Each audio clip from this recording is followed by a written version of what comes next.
Hello बच्चों, एक बार comment section में टैली कर देना कि मेरी वॉइस ऑडिबल और क्लियर है नहीं है।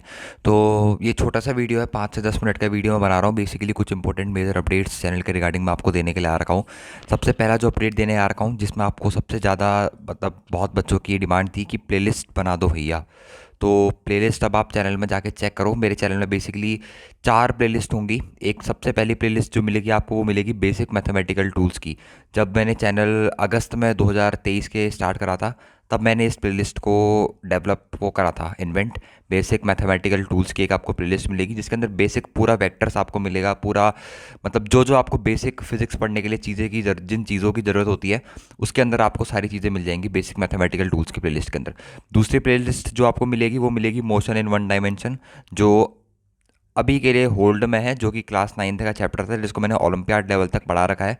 कोई बच्चा अगर पढ़ना चाहे, 9th क्लास का आपका कोई जूनियर हो, जो मेरे 11th 12th के बच्चे इसको देख रहे हैं, कोई अगर आपका जूनियर हो, या फिर आपको भी कुछ कॉन्सेप्चुअल चीज़ें सही करनी हो, reference frame, motion in one dimension, काफ़ी बढ़िया बढ़िया चीज़ें मैंने इसके अंदर पढ़ा रखी है, तो आप वो चीज़ें भी जाके पढ़ सकते हैं।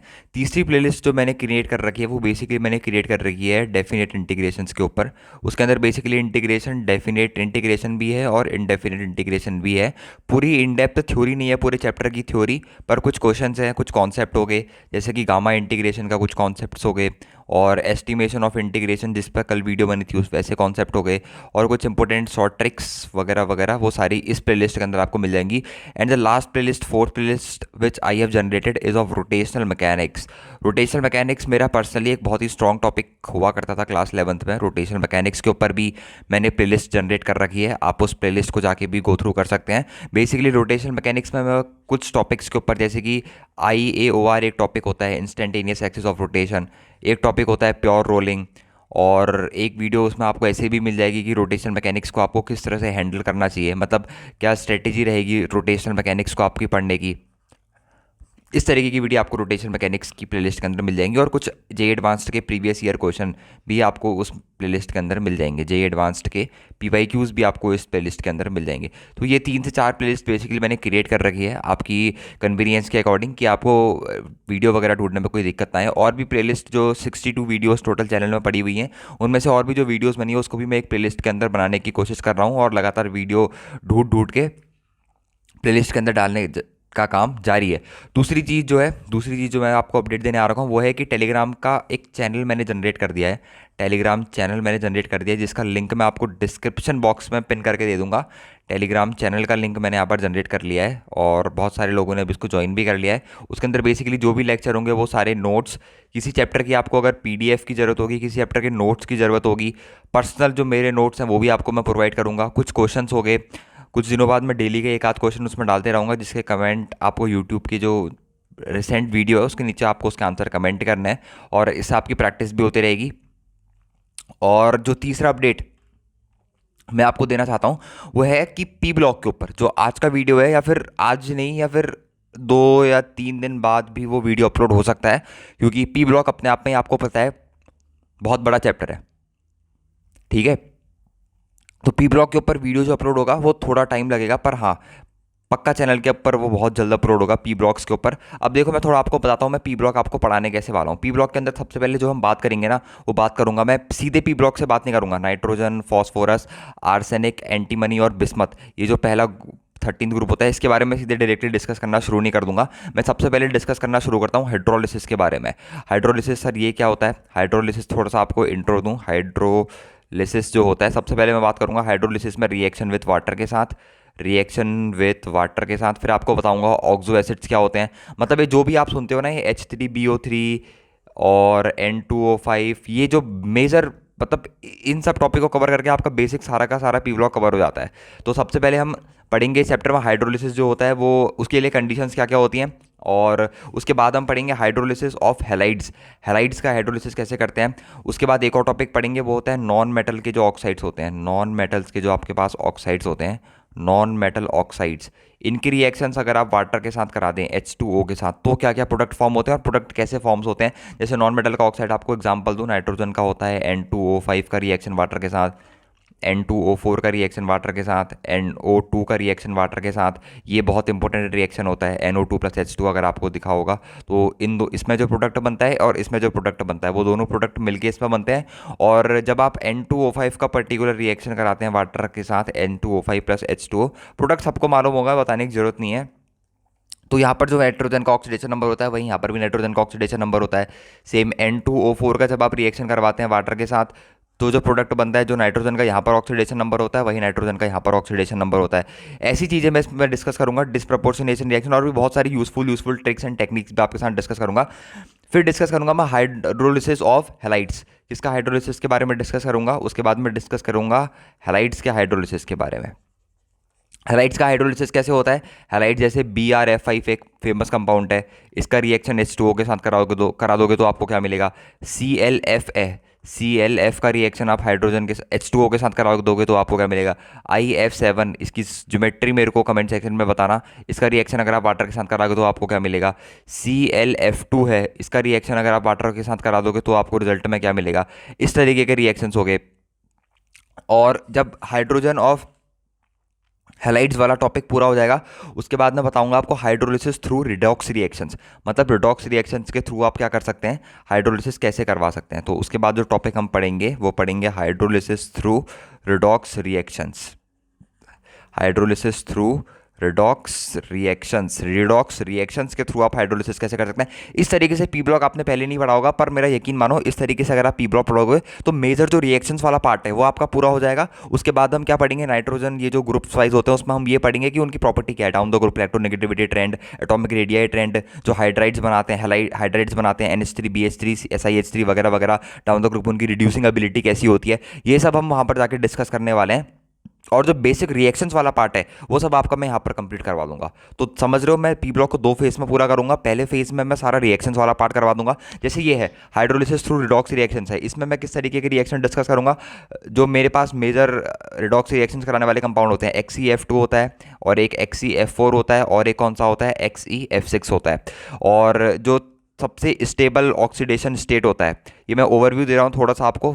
जेनॉन का जो सबसे स्टेबल ऑक्सीडेशन स्टेट होता है वो होता है एक ऑक्सीडेशन स्टेट 0 और एक होता है ऑक्सीडेशन स्टेट 6। जेनॉन के 2 ही स्टेबल ऑक्सीडेशन स्टेट होते हैं, इनके अलावा कोई भी ऑक्सीडेशन स्टेट में रहना पसंद नहीं करता है। तो ये दो जो फेमस रिएक्शंस आपने NCERT में भी देखी होगी, XeF2 प्लस H2O, वो रिएक्शंस होगी। Xe plus HF plus O2 आपको मिलता है, कई बार JEE एडवांस्ड में भी ये रिएक्शंस पूछी गई है।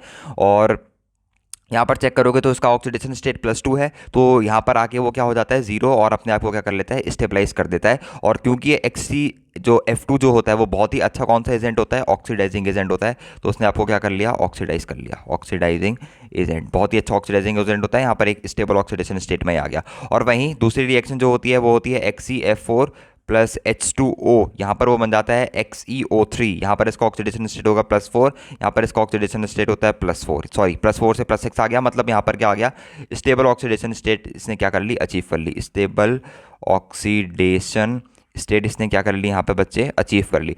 और सिमिलरली यहाँ पे भी जेनॉन एक और निकलता है 0 ऑक्सीडेशन स्टेट, एक HF गैस रिलीज होती है और एक O2 गैसियस के फॉर्म में यहाँ पर आपको निकलता है। तो यहाँ पर जो XeF4 का होता है वो होता है डिस्प्रपोर्शनेशन। डिस्प्रपोर्शनेशन आपको पता होगा, रिडक्शन भी होता है, ऑक्सीडेशन भी होता है।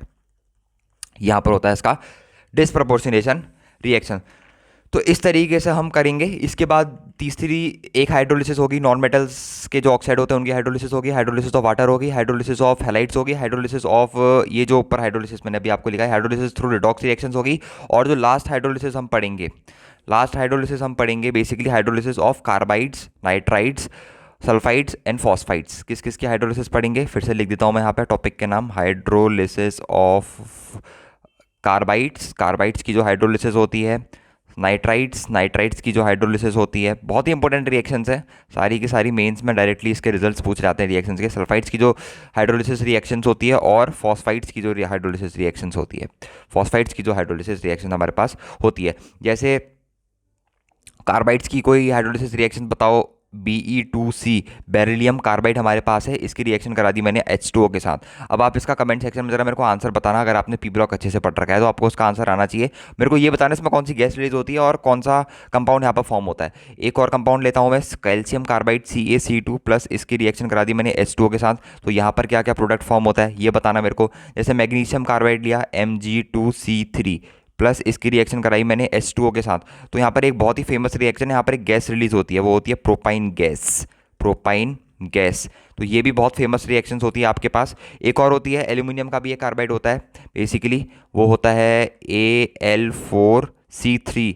इसे C3, आपको एक बहुत ही फेमस बात पता होगी, यहाँ पर जो कार्बन का ऑक्सीडेशन नंबर है वो है -12, और एल्यूमिनियम का जो यहाँ पर ऑक्सीडेशन नंबर है वो है आपके पास +12। तो एक कार्बन का कितना है यहाँ पर है -4, तो एक C के ऊपर कितना है -4। और इस तरीके के कार्बन को अपन क्या बोलते हैं आपको पता होगा, ये बहुत ही इंपॉर्टेंट नाम होता है मिथेनाइट्स। इस तरीके के कार्बन को क्या बोलते हैं, मिथेनाइट्स। अगर C के ऊपर 3 माइनस होते हैं तो उसे क्या बोलते हैं, सॉरी, सी के ऊपर अगर 4 माइनस है तो उसे मेथेनाइट बोलते हैं। सी के ऊपर 2 माइनस है तो उसे क्या बोलते हैं अपन, एसिटलाइड।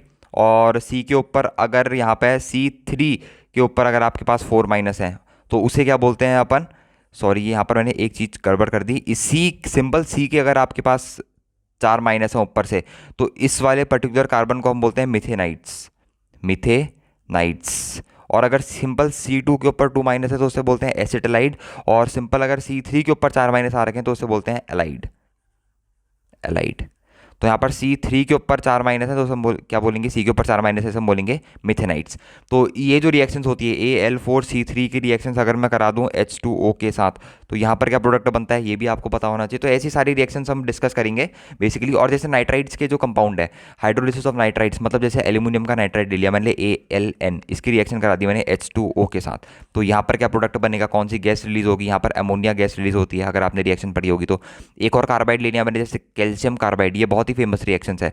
इसका रिएक्शन जो होता है वो बहुत H2O के साथ नहीं कराते हैं, हम कराते हैं D2O के साथ। D2O को बोलते हैं अपन कौन सा वाटर, हैवी वाटर। तो जब आप इसका रिएक्शन कराते हैं हैवी वाटर के साथ तब इसमें क्या प्रोडक्ट फॉर्म होता है, C2D2, सबने ये पढ़ा होगा, CaOH होल ट्वाइस, यहाँ पर CaDOD होल ट्वाइस। और कैल्शियम पायराइड जो होता है CA3P2, सॉरी CA3P2, इसका रिएक्शन जब आप वाटर के साथ कराते हो तब आपके पास ये वाला प्रोडक्ट फॉर्म होता है 2 times of PH3, phosgene gas यहाँ पर निकलती है, प्लस CaOH होल ट्वाइस।